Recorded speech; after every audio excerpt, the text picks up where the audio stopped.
Hey, welcome to this episode of Think Business Live. I'm looking forward to talking with Chris Cronin. Chris, it's great to connect with you. You are the co-founder and CMO of Kitanica. Great products, Kitanica.com, Think Community. Chris, I'm looking forward to talking with you. I'm just going to give everybody a quick bio on you. Co-founder and CMO of Kitanica, a U.S. manufacturer of outdoor clothing and gear. Very cool stuff. It's unrivaled function, fit, and durability. We're going to get into a lot of everything that you're doing, but they've been featured by the CIA and operations team and Hollywood blockbuster movies and Jumanji, Fast and Furious. The Rock is wearing your clothes. I saw an interview with The Rock that he hasn't eaten candy since 1989 or something funny like that. But I don't believe that. Yeah. And so, well, thanks for being on the show. I'm looking forward to diving in. As a business coach, I work with people all over the globe who are successful and stuck, and I work with them to get them unstuck. And so I always like to kick off my show talking with people who are in alignment with my mission to help people get unstuck. And I think people learn through other people's stories. Where have you and your company been stuck, and how have you gotten unstuck? Interesting question. So we are started the company primarily as a U.S. manufacturer of like really heavy duty overbuilt apparel. And that's limited what we're able to do in terms of our thin margins. We are in California. We have really high minimum wage and wages in general. And so it drives the cost of our product up. But, we've always believed in our quality and unrivaled just kind of durability. To kind of set us apart and have us be a premium brand that's like worth it, and that has been good, but we've been struggling and kind of bumping along, not incredibly, profitable, and we're not driving Lambos is what I'm saying.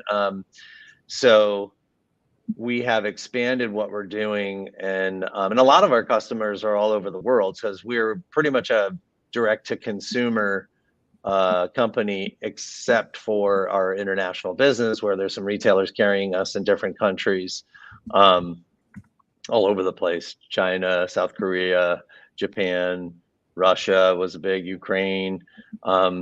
So they don't really care about US made. They love it, but it's not like the premium that somebody who's going at it or coming at it from a patriotic standpoint is willing to pay a premium. Then somebody else is like, I just like the gear and I don't love the premium. So it also has prevented us from being a massive wholesaled good.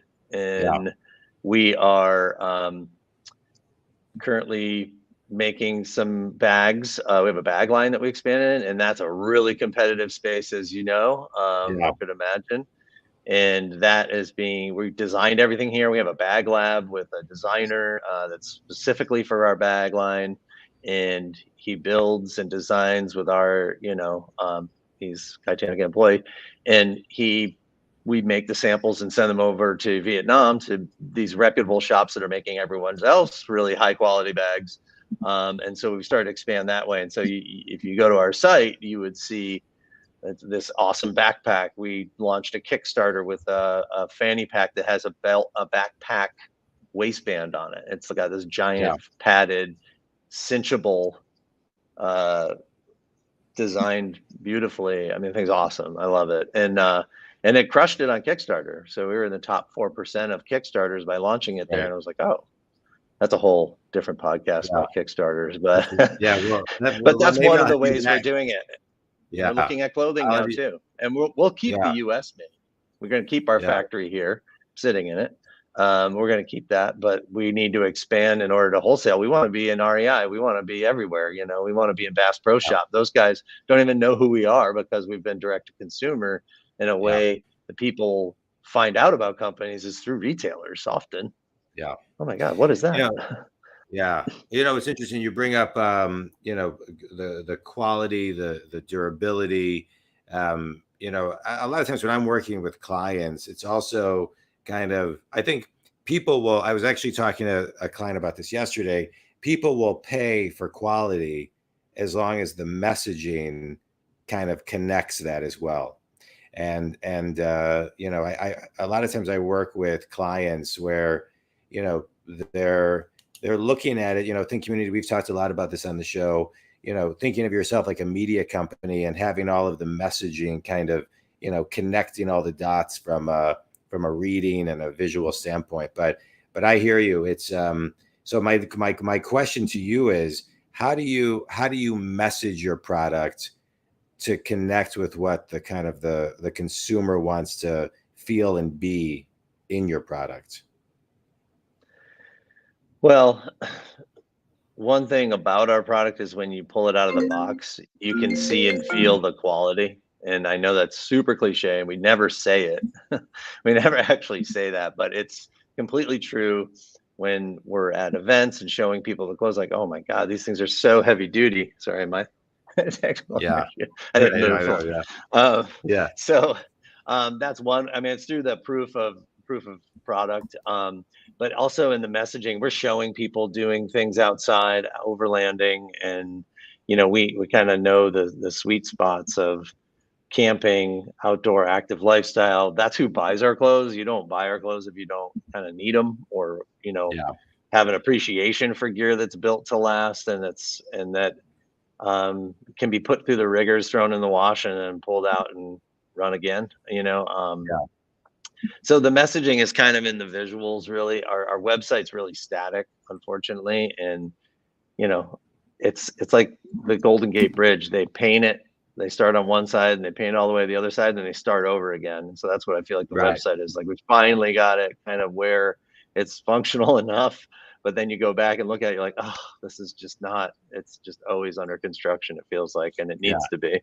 So Yeah. that needs more lifestyle. That needs more of this, like, hey, this is what this is used for. This is why we designed it that way. And our clothing, our bags, have a ton of functionality, and Yeah. we need to show people that, and we try to. It's a struggle. It's content is, as you know, it's really Yeah. a challenge because it's so time consuming, and it's hard to do it well. And yeah, so there's Yeah. partners out there for that, but Yeah. it's tough as a small business because you don't have the Yeah. resources to, you know, often to redesign everything all the time. Right. But Well, but in a business that you've grown and seen a lot of areas of success, you know, I think something that I would love to hear from you is, you know, there are so many things, especially as a small business. How do you prioritize them? Right? What do you prioritize first? How are you as a business co-founder and CMO? How are you prioritizing what needs to get done, and then how do you delegate things that you shouldn't be doing? oh, well, we're a very small business, so there's a lot of things that need delegating that don't get delegated. And there's, you know, we all have our housekeeping things that we don't love to do. Um, but you know, getting these stories on video, that's one thing that I've been able to delegate and found a team that does it for me. They're Berserker Creative. They're awesome. And we have a phone call or shoot an email like, hey, can you grab this? And they do feature videos and different things for me that really help me. Like if I have to do that, that's a couple days out of, you know, doing everything else, sending emails to customers and, you know, building out photo assets and that type of thing. And you know, we've been running this company for a long time, and the whole desktop publishing has come to be in that existence. So, I mean, we started in '95 before the internet was much, and people were afraid Yeah. to put a credit card into it. And then over the years, people got really comfortable with that, and now people prefer that. So it's been an interesting journey that way. But what my point was that a lot of that stuff has been made easier. I used to have to go to a cafe to scan slides, the photos that we took. Now it's like you can really do it on your iPhone 14. It takes beautiful photographs. Yeah. You know, Yeah. and Photoshop has a setting. It just popped up the other day. It just remove background. I was like, oh Yeah. my God, there it is. That's Yeah. what I've been waiting for 20 years. Yeah. You know, it's fun. And yeah, Yeah. so You know, it's funny you mentioned, I technology. forgot about that. I used to be scared of my credit card. I put it online. I completely hadn't even thought about it in a while. Now you save it in there automatically, and it almost, all you do is Correct. one click pay for everything. I mean, It's too Amazon's easy. ridiculous. And Right. then, yeah. It's too easy. Let me ask you a question. So, in your bio, it talks about that you started this with your brother and your cousin in 1995. I'm assuming you guys are all still partners. Yep. Okay, so talk about, I used to have a business with my brother. We had an internet company in 1995 and we sold it in 1997. And it was great. I loved working with my brother. We had another partner as well. And I loved working with my brother. But sometimes I would have to say to my brother, like, hey, Jeff, like when we're at an all company meeting, can you not talk to me like I'm your little brother? So talk about, so talk about the dynamics of kind of, working with family and how to kind of, raise the frequency and vibration when your business partners versus like at a family dinner on a Sunday. Yeah. I mean, we go through that too, where Yeah. things can get unprofessional quickly. and still in here.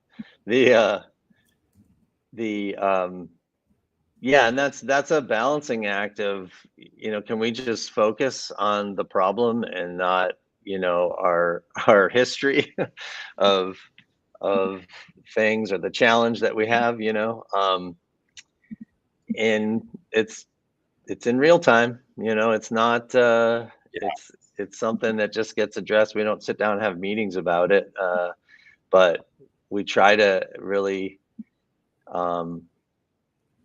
keep it professional and need to in a lot of ways, because it can be high stress to run your own business. No one's going to argue me on that, but there's also a level of trust which it affords too. Like no one's trying to screw each other. When we were signing contracts and stuff and working out partnerships and working with capital investors and that type of thing, like it's us three are united. It's a united front. We've been in this from the get-go and all have a lot at stake. So it's and respect each other's, partnership in that. And that's you can't overlook that as like a benefit to the family dynamic. And I suppose that's not true for every family, but that's certainly true for me, Beej, and Len. Yeah. So Beej is our chief of design. He's been designing clothes. That's my brother. He's been designing clothes since he just walked through the background. He's been designing clothes since he's like 11 or 12. Started with a pattern and just started changing it as soon as he didn't like it when he was done with it. And then Len also has been on this since early days. So Len was helping him sew in his garage literally when we first started. So that and just has kind of been, he's our operations director and our chief of operations. And those are my boys. That's great. That's great. Those were fun days. I know, like, we started in my parents' basement, on our ping pong table, and everybody coming to our house. And those were really, really fun days. Those were fun days. What's the one piece of advice you would give to people who are looking to start a business with their family or a family member? I would say don't necessarily listen to only your family for advice, because your family will tell you they love everything that you make. It's like, oh, like kids in recorder, oh my God, that sounded so good. It's like, no, it didn't sound good. You just don't. Sometimes you don't get an honest opinion. Right. But just also, because your family loves you doesn't mean they'll give you good it's still got to be professional. Yeah, no, exactly. I love that. Yeah, and I think that we didn't really experience that. We have, really supportive parents, and have always been rah, but that doesn't put money in the till, So, but it's nice to have a family that cares about you and has your interest at heart. And I think that you really got to watch your expenses and partners that you partner up with, because they will not have your interests. The Kickstarter experience comes to mind, where there's just a lot of players that we partnered with, and we kind of went bigger than we usually do. We're pretty low spend on marketing. It's really organic. And everyone wants you to drop your price so that they can sell more, and they're not going to drop their price. They're asking you to drop your price if you're a maker. Right. You're on this receiving end. You're like the left holding the bag at the end of the day. They're like, oh, okay. They're not going to drop their margin because they're like, no, we need more margin. They're not saying drop your price so we can drop our price. It's not how it works. And so just knowing that eyes wide open is important, and having a target to sell your things to. That's something that we struggle with for a long time. We started in 95 making industrial clothing that basically our only retailer was Japanese boutiques that carried crazy stuff. They saw us at the boutique show in New York and different places like Magic and Vegas. And we were just like going to these expensive trade shows, and which seems to be a little bit of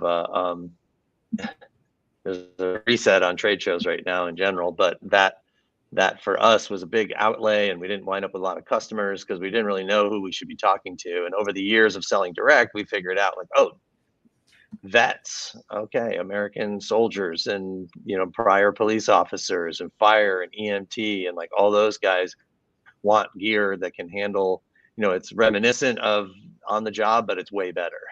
I get that comment a lot. I wish we had these when I was serving in Vietnam or wherever people have served. Sorry for my lighting. It's terrible. No, all good.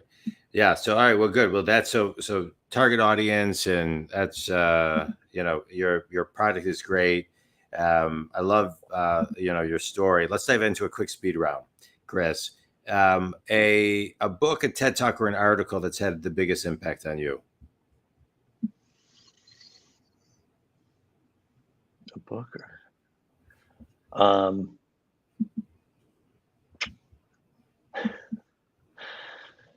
I don't know. There's just been so much information over the years, and it's just kind of a stream. Maybe one piece of, something you've learned in the, that's had the biggest impact on you in your business. The trade shows that we do, I think, has had the biggest impact. We do a trade show called the SHOT Show, and it's a shooting, hunting, outdoor trade show. And just the catalyst that had been when the right time was huge for us. And Mythbusters is probably the other piece that's had a huge impact on our business. When Adam Savage was wearing one of our jackets on his show, Mythbusters, he wore it a lot, and people were hunting it down on the web. Like, where do I get one of those? It's so cool. Thing's crazy. It's overbuilt. Looks like a bomb jacket or like a tank jacket. And that was kind of the impetus for getting like, okay, let's dust off this Kitanica thing and start selling those for real money, because they cost a lot to make. So that was a big piece. That was not very fast, but that's all right. What's the best? That was good. I like that. What's the best piece of wisdom you've ever received? I